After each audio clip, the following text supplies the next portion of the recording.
The number one parenting mistake made by loving parents in South Korea. Hey everyone, so I am an expat who has been living in Korea and teaching English for multiple years now, and I'm going to talk about what is, in my opinion, the number one mistake made by loving parents in South Korea. This is my opinion as somebody who is a teacher, who has been a teacher for a while, and someone who's read up on child development and child raising, and was also aware of it from a teaching perspective, and also is aware of many different cultures. I am gonna mention some other parenting cultures later on in the video. Today, I feel like we might see some overlap with things going on in America that millennial parents are also doing in America. And I just want to say ahead of time, I don't want to see some American in the comment section who's never left America being like, oh, but aren't all countries this way? Aren't all Asian parents like this? Because I wouldn't know. I haven't been to every single country. I haven't taught in every single country. I only know the nuances of what I've seen in Korea and the countries that I've been to. But I have read on the topic a little bit and had to study child development as part of my teacher training. Also, this video is about the younger, probably millennial parents who want to have a loving family, not the overtly toxic tiger parents who want their kids to just grow up and be successful so that they can skim money off the top of their adult children's salary. This is not that. Like I said, this is basically mostly going to be about the newer, younger, mildly wealthy or very wealthy probably families that I've seen in the kindergartens and elementary schools. So, what is the biggest mistake made by these parents who love their children and are trying to keep them happy and want what's best for them? They are teaching them to be dependent. They are discouraging and thinking and acting for themselves in any way. This is also a part of the kind of test-taking mentality that exists in South Korea, because many of these parents who go to these kindergartens and elementary after schools that I teach at also went to Sky schools in Korea. And if you didn't know, a Sky school is kind of like the Ivy League of South Korea, so they have to get really high test scores.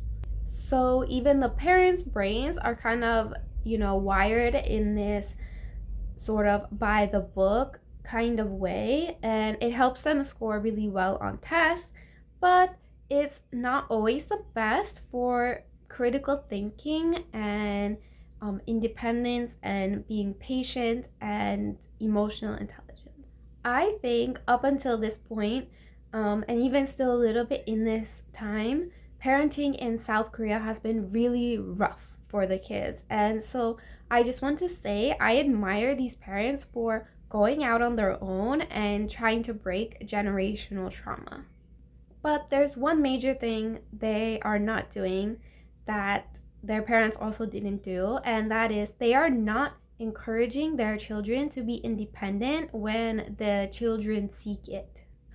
All parenting experts say that an appropriate and healthy level of independence, usually decided by the child, is necessary for healthy development. This means giving the children independence, being patient enough to let them learn things on their own, and when they're young, they do learn things on their own a little bit slowly and sometimes repetitively. Also, it means giving them the tools and support to learn new things on their own. And again, this goes very much against the test-taking mentality that really is strong in Korea. But the kangaroo parenting is real, and it starts young. All these people don't just randomly turn into adults who live with their parents until they're 40. As the children get older, even just to kindergarten age, when they're away from their parents during the daytime, the parents maybe start to miss the baby days a little bit. And so they continue to baby their kids a little bit. At this point, the kids are still kind of baby like as well. And they're in between becoming independent and, needing help. So their parents will show their love by continuing to treat their kids like a baby and taking care of them. For example, cleaning up their toys after they play instead of letting the kids clean up their own toys. Cleaning up after their food instead of starting to teach them to clean up their own food. Cutting up their food for them. Pouring them juice. Even using like the baby mucus thing to remove snot. I've seen that for kindergartners, and that's really meant for babies. It's still really like wanting to show their love by taking care of them as much as possible. But this is an important time, this time where the kids start to become independent from their parents. They start spending the day at school, and they even develop a different personality at school from the one that they have at home. Not as in like a completely separate personality, just different behaviors. So this is also often the time where the parents will say, oh, your son, it usually happens with sons, your son or daughter did this thing at school today, and that's not good. And they'll be like, oh, like my son would never do that. He's so shy and always follows the rules. So parents are starting to see the side of their kids they've never seen before as well. And this can also make them feel, yearning for the baby days when they were so close to their kids. While I understand wanting to bond with your child as they grow more independent, of course, these seem like loving and cute and harmless things to do for your kids. On the other hand, experts really say that it is really important not to remove natural consequences. And examples of this would be like, putting your dish away, cleaning up your toys, cleaning up your room, things that kids that age can do. It's just putting things away when they're done with it. So when they don't know how, when they don't know how to eat snacks on their own, or they don't know how to get their own juice or milk, and they don't know how to do all these things on their own, or they don't feel empowered to do these things on their own, that is not a good thing. And this is something that nearly all of my students really have a problem with on some level. Although this is a bit worse in boys and only children, it is a problem when they go to school as well. And in schools as well, because teachers will be reprimanded for not cleaning up after students or teaching them any kind of independence.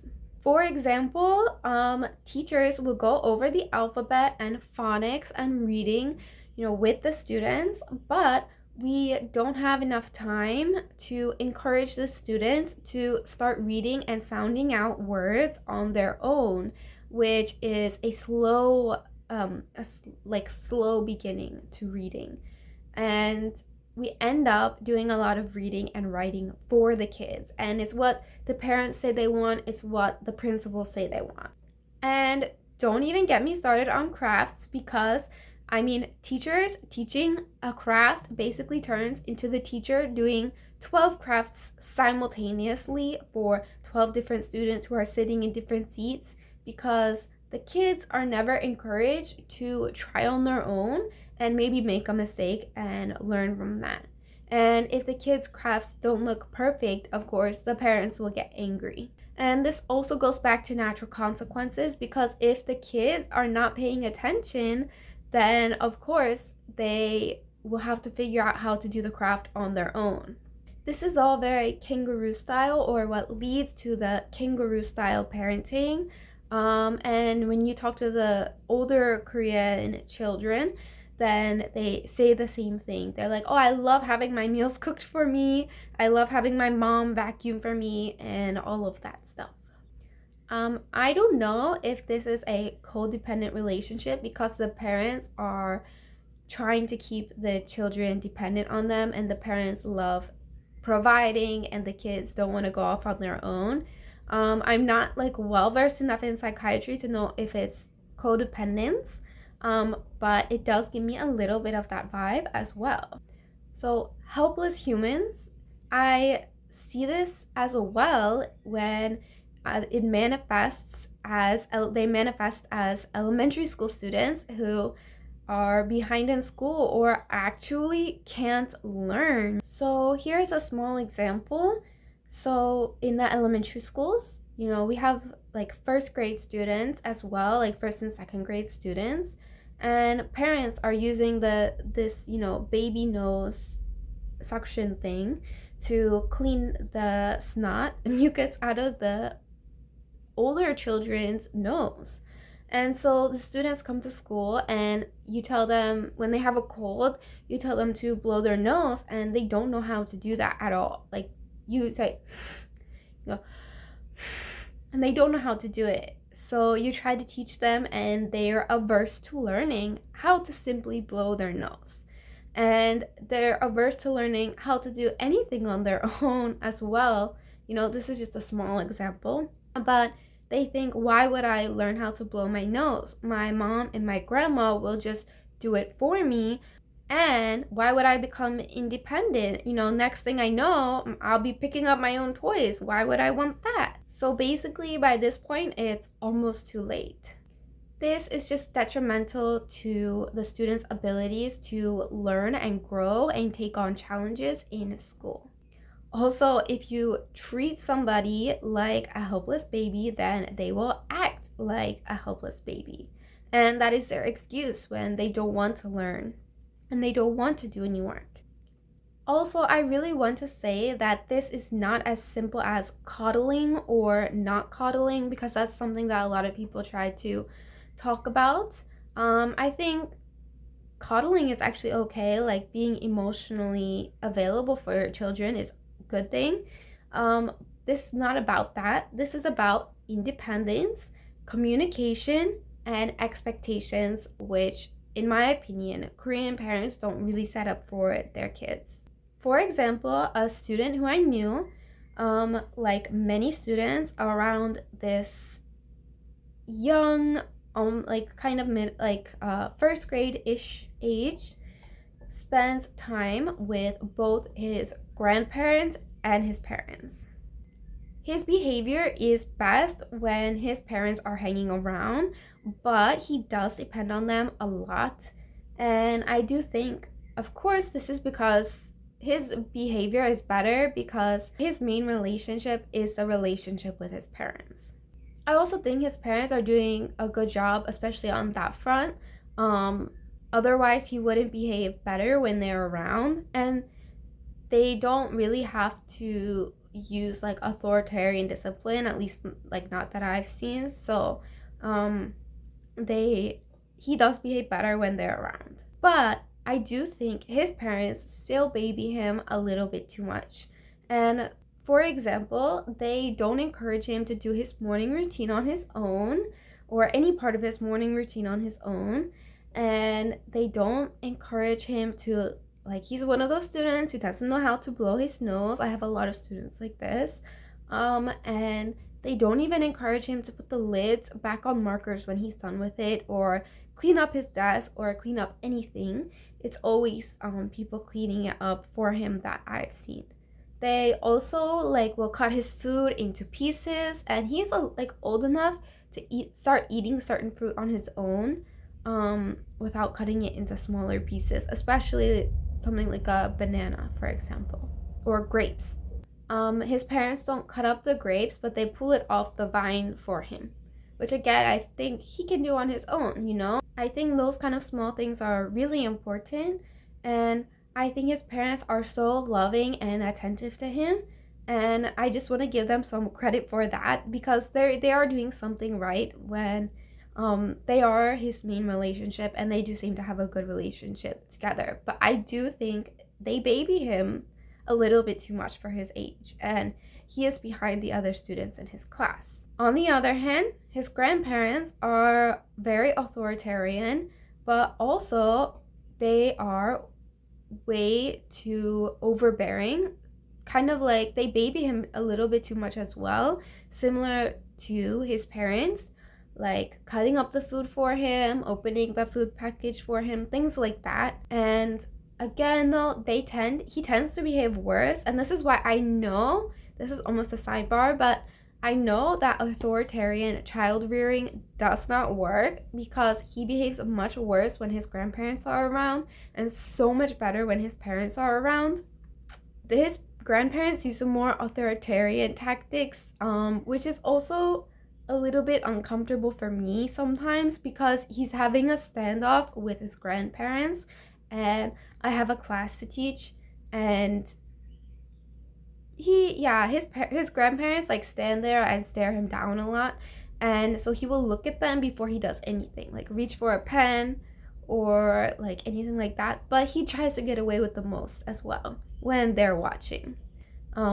So again, that's why I know, it's kind of a sidebar, that's why I know authoritarian parenting doesn't work. But they also baby him because, you know, part of authoritarian is being in control, and you're in control when the kid doesn't know how to eat a snack on their own. On the other hand, I did meet this student's aunt recently, and I thought she was really funny because it seemed like she doesn't have any human children, and like she got along with the student well enough, but I could kind of tell that she hadn't spent a lot of time like taking care of or like being responsible for kids. And I thought this was actually good for him because when he wanted a snack, she just like threw him a banana completely uncut and unpeeled, and he was like confused and figured out how to do it on his own, which I thought was really good. And I was like, wait, that's actually better, even though she's doing less. So I just thought that was a good anecdote for what I'm trying to say. So now I don't know if I can stitch it in, but I want to bring up the viral video where the family went to a cafe, apparently a cafe that has lines for days and is very fancy, and people get very excited to go there, and it's well known. And this kid was way too old to be doing this. Like, he did not even look like a kindergartner or a 3-year-old or something like that. He looked like a full elementary schooler, and he was licking a pastry from the open like pastry thing. And he was way too old to be doing that. Like, he knew exactly what he was doing. Sometimes I expect that kind of behavior from the kids when they're in kindergarten and preschool age. Not expect, because you know you can teach them better. That's a good time to start teaching boundaries. So like this kid, and kind of by extension his parents, but like they have him so helpless that the minute they're not watching him, he does something like this because they haven't like given him enough responsibility and like expectations for how we're gonna behave when we go into this bakery. I predict that many cafes will actually change their setup after this, and to be honest, I would like it if they did, especially after seeing this video. I'm very grossed out. But then there's this big debate in Korea of what should be a kid-free zone and what shouldn't, and is it ethical, and who should be held responsible. And of course, this all came about the first time because a kid was hurt at, I'm pretty sure, a barbecue restaurant when hot soup was spilled. And I am very curious how that happened in the first place, like what kind of restaurant exactly it was, because some restaurants have like some like buffets and stuff, so I would wonder why the kid was out of his seat to begin with. So I don't know, but legally the kid who was injured from this case was, the parents were seen as not at fault, and it was the restaurant who actually was sued by the parents. Which is, again, I want to know exactly how this happened because I don't know if that's a fair ruling. But they also did then give restaurants the ability to say this is a child-free restaurant. So I think maybe that's why they gave the ruling that way. Again, I'm not familiar with all of the legalities of the case. I just know that it happened. But how I see it is that even the parents are so helpless and like lacking independence that they need the restaurant and the government to tell them what is and isn't an appropriate place for children. And the thing is, kids can be so many different ages and all so different. So it's crazy that parents can't just decide for themselves, are like unable to decide for themselves what is and isn't an appropriate place for their kids to be going.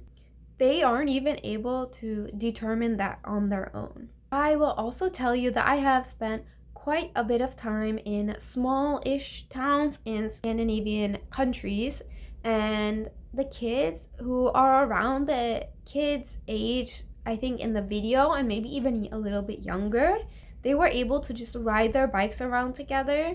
And while I'm sure they still get into some like kid trouble, like maybe falling and injuries from playing and stuff like that, when I saw them, I would see them ride their bikes to like shopping malls, and then they would like go into a cafe with their little bike helmets. Like despite having ridden their bikes, they would not wear dirty clothing inside a bakery or inside a cafe because their parents like already taught them not to do that. And I like vaguely remember like they will actually go and they will order their drink, like their hot chocolate and their snack independently and like pick it up, and I don't remember seeing them after that. So I'm sure they took their drink and their snack home, and they were able to carry like a hot drink and not spill it on themselves and get injured and sue the restaurant. So, you know, they were almost like these like little mini teenagers, so different than the chaos of the children that you see in Korea. And yeah, they were so quiet and it was almost like they weren't there, which is again how most people, including adults, should aspire to be inside a cafe or a bakery. You know, you don't really want to cause trouble for all of the other patrons there. Now, I would take a bet and a guess as to say this is possible because Scandinavian parents can tend to be very caring, but they facilitate a lot of healthy independence as far as I know.